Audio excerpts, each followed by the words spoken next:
भौगोलिक दृष्टि से उत्तराखंड राज्य में आपदा जैसी स्थितियों से निपटने के लिए आपदा प्रबंधन विभाग लगातार सकारात्मक प्रयासों में जुटा है। मानसून सीजन निपटने के बाद अब एक बार फिर से आपदा प्रबंधन विभाग आने वाले समय के लिए अपनी तैयारी में जुट गया है।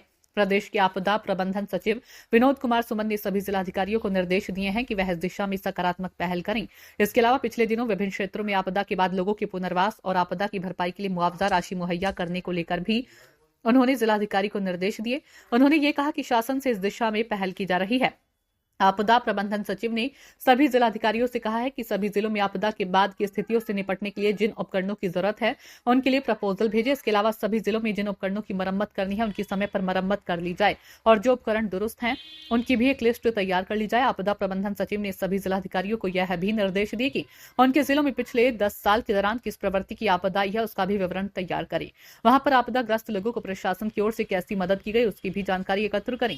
कुल मिलाकर आपदा प्रबंधन विभाग अब आने वाले दिनों के लिए सकारात्मक पहल करने में जुटा है ताकि आपदा जैसी स्थितियां आने पर कैसे त्वरित कार्रवाई की जा सके। के लिए जनपदों को बहुत सारे प्रकार के उपकरण दिए गए हैं। अब चूंकि आपदा का सीजन निकल चुका है, अब हम लोग सभी जनपदों से यह अनुरोध कर रहे हैं कि जो भी उपकरण दिए गए हैं उसको एक बार पुनः चेक कर लें। जो उपकरण कार्यशील हैं उनको कार्यशील बनाए रखने के लिए जो भी ऑयलिंग, ग्रीसिंग या कोई रिपेयर मेंटेनेंस की आवश्यकता है उसको कर लें। जो उपकरण खराब हैं उसको मरम्मत कराने का कार्य करें। जो उपकरण की आवश्यकता उनको है उसका प्रस्ताव भेजें हमारे पास, ताकि हम उपकरण खरीदने के लिए उनको धनराशि दे सकें या उपकरण खरीद के दे सकें। इसके अलावा आपदा में जो नुकसान हुआ है उसके प्रस्ताव हमारे पास आ रहे हैं, कुछ प्रस्ताव जनपदों के पास गए हैं।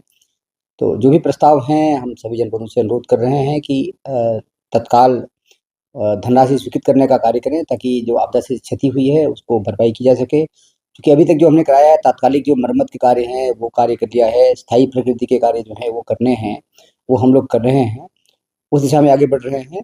इसके अलावा हम लोग क्षमता विकास करने के लिए लोगों को प्रशिक्षण वगैरह देने के लिए, ट्रेनिंग करने के लिए कार्रवाई कर रहे हैं, ताकि आगामी आपदा से बचाव के लिए हम लोग तैयार रह सकें।